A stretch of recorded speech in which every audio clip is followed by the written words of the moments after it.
Imagine waking up to the smell of your own city burning. It is the dead of night, but the sky is painted a violent, suffocating red. The impenetrable walls that protected your family for generations are still standing, completely unbroken, yet the enemy is already inside your home. The streets are choking with ash, the screams of the dying echo against the stone, and the golden age of the Bronze Age is collapsing in a river of blood. This is not a myth about a beautiful woman. This is not a romantic tragedy. This is the story of the most brutal, uncompromising, and famous slaughter in human history. This is the true story of the fall of Troy.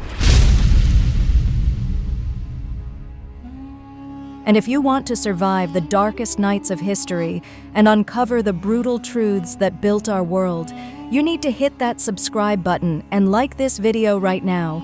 We, at History Story, are about to drag you through the mud, blood, and ashes of the ancient world, and you do not want to miss a single second of what is coming. For thousands of years, the world has been spoon-fed a beautifully tragic fairy tale. We are told of a forbidden love between a handsome prince named Paris and Helen, the most beautiful woman on earth, whose face launched 1,000 ships.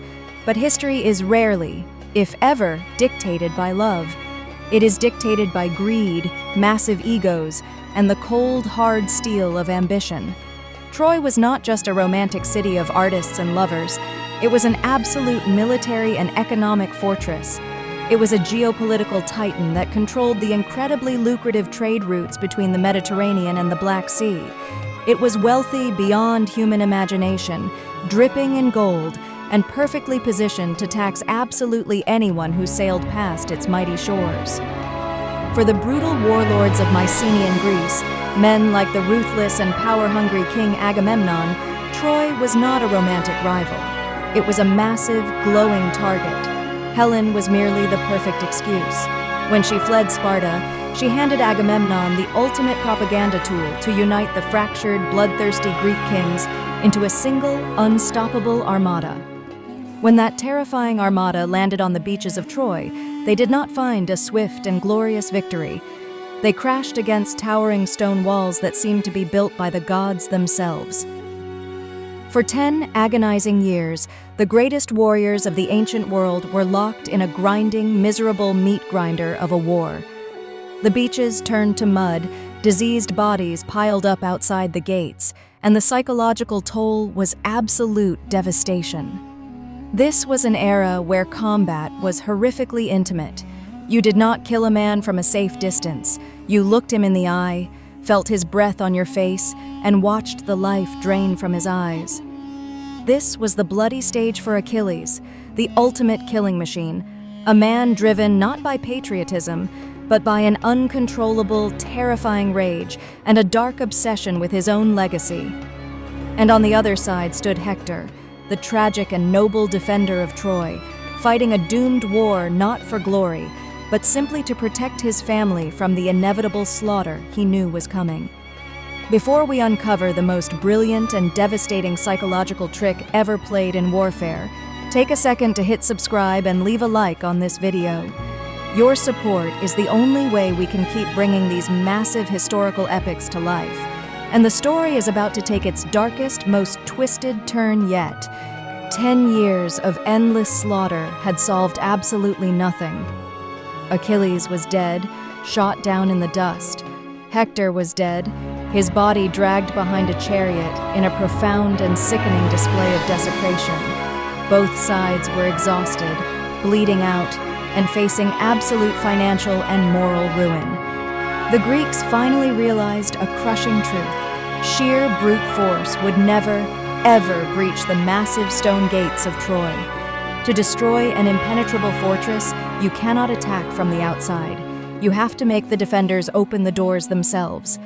Enter Odysseus, the master of deception, a man whose mind was sharper than any bronze sword. He understood that the Trojans were deeply religious, immensely proud, and overwhelmingly exhausted. They desperately wanted to believe the 10-year nightmare was over. Odysseus decided to weaponize their own hope against them. The concept of the Trojan horse was not just a clever hiding spot, it was a psychological masterpiece. The Greeks burned their camps, boarded their ships, and sailed away, leaving behind only a massive, towering wooden idol shaped like a horse. The horse was a sacred animal to the Trojans, and this monstrous wooden structure was purported to be an offering to the gods for a safe voyage home. The Greeks also left behind one single, brilliantly rehearsed spy, covered in mud and fake wounds, crying and begging for his life. He told the Trojans that he had escaped human sacrifice, and that the horse was a divine gift that would bring ultimate protection to whatever city possessed it. The Trojans, blinded by the intoxicating relief of a 10-year siege suddenly ending, ignored the frantic, desperate warnings of their own priests. In a frenzy of triumphant madness, they attached ropes to the beast and dragged their own doom right through their unbreakable gates.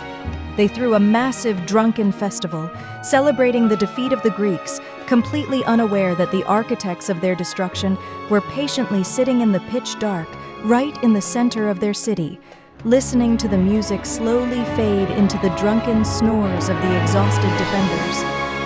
When the dead of night finally arrived, the belly of the beast opened. The heavily armed Greek commandos slipped out silently, slitting the throats of the few remaining guards, and threw open the massive gates of Troy from the inside. The entire Greek armada had returned under the cover of darkness and was waiting just outside. What followed was not a battle. It was an extermination. The Greeks unleashed 10 years of pent-up frustration, disease, madness, and hatred upon a sleeping, defenseless civilian population. They burned the magnificent temples to the ground. They dragged priests from their sacred altars. Kings and princes were butchered on the steps of their own palaces, and the royal lineage of Troy was systematically eradicated, from the oldest man to the youngest infant, to ensure the city could never, ever rise to seek revenge. The fire burned so incredibly hot that it melted the gold in the treasuries, creating rivers of boiling metal that flowed through the blood-soaked cobblestone streets.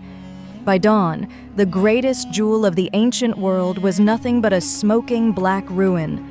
The walls that no army could break were completely bypassed by a simple, terrifying lie.